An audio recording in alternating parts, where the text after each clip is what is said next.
next event on the track is the men's 400 metres. A strange event, this one. It has a world number 1 in lane 2, can you believe? Rondell Bartholomew has run 44.65 this year.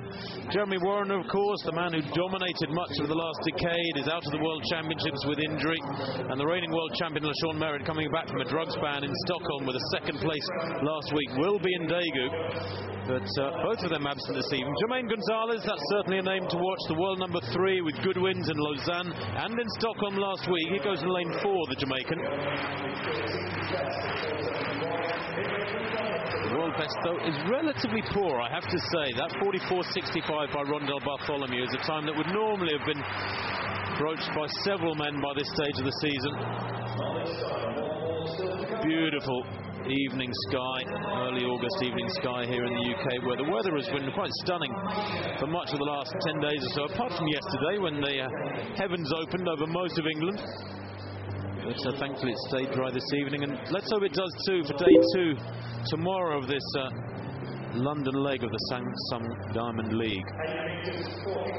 Good crowd too at Crystal Palace this evening. It's an aging facility, but it still puts on a very, very good show. Of course, from next year we'll have an Olympic stadium in London to be proud of. We'll be staging this meeting in future. Well, Tabari Henry goes in lane 1, an Olympic semi-finalist back in 2008, the man from the Virgin Islands. 4th in the last World Championships, and his season's best 44.83 puts him well inside the world top 10. There is Rondell Bartholomew from Grenada. I'm still puzzled as to why he's in lane 2. That was back in April he ran his 44.65, but there has been mixed results since. Christopher Brown of the Bahamas, the world indoor champion from last year. In the last 3 world championships, he's been 4th, 4th and 5th, but his good form recently suggests he might go better come Daegu. Jermaine Gonzalez goes in lane 4. As I said, in very good form with that win in Stockholm last week, 2nd in New York, 4th in the Jamaican Championships. He was ill there, sadly for him. Angelo Taylor, better known as a 400-metre hurdler. He's twice Olympic champion over the barriers, but he's world-class man on the flat too. He goes in 5, Angelo Taylor, and at the age of 32, in good form. Kirani James, well, he's an astonishing talent. He's just 18 years old, this young man. Many people calling him the next Usain Bolt, albeit at 1 lap. He's the world junior champion from last year. He took that title at the age of 17. Kevin Borley, the European champion, goes in lane 7. Fastest European this year. Only a semi-finalist at the last Olympic Games, but his consistency this last couple of seasons suggests he'll make the final next year. And Martin Rooney completes the lineup, the Croydon Harrier. Home ground this for the big London man. In lane 8, 6th in the last Olympic Games. Hasn't really moved on then since then, Rooney. Indeed, this year hasn't come anywhere near 45 seconds. His personal best goes back to that last Olympic year, 44.6 in 2008. So, can we see further indication here that the 1-lap race for men on a global scene is rounding into form? Something a distance below 45 seconds would be good to see. Bartholomew, the world number 1, goes in lane 2. Watch Gonzalez in 4, Taylor in 5, and this man, Kirani James, the youngster, in lane 6.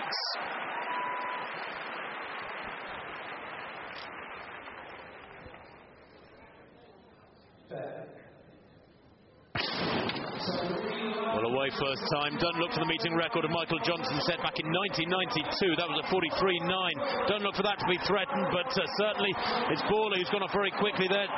2nd to left at top of picture, and also moving well, the big figure of Jermaine Gonzalez in the orange. He's closing up now on Angelo Taylor outside him.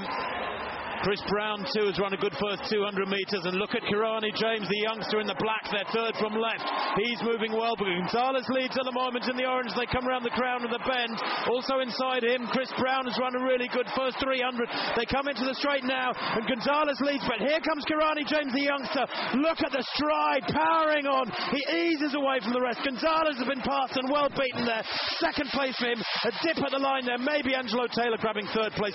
44.62, it's the fastest time in the world this year from the youngster. He's still just 18 years old, 19 in about a month's time, and my word, does that put him in the frame for a medal come the World Championships. What a perfectly judged run it was. He was running blind too, was young Kirani James from Grenada, with the big names inside him, Bartholomew and Brown and Gonzalez and Taylor, all far older, far more experienced, but he was very, very strong in the last 50 or 60 metres. And Stuart, as a former sprinter yourself, you know how difficult it is to hold your form in those last 50 or 60, 70 metres. It's a man killer of an event, and he's showing enormous strength for a youngster. Yeah, between 2 and 3, that's where he did the damage. Gonzalez came up onto him, but he's still got a lot left. He's tall, he's agile. Look how close he runs into the inside of the lane. Beautiful transition into the home straight, and he's got great control, you know, great control. And he moves away from the rest of this field here as Gonzalez ties up. It is Chris Brown, I think. Oh no, it's Brown, I think, gets third, but we'll just check on that in a moment. Look at that for a youngster. He's a world junior champion, 44.62. He's a 20.41 200-meter runner at the moment, at the age of 18. We often say to our athletes, oh, they're only a youngster, they're a long way to go. But I tell you what, the journey's there for this young man. He's a mature man beyond his age, that's for sure. Just look at this.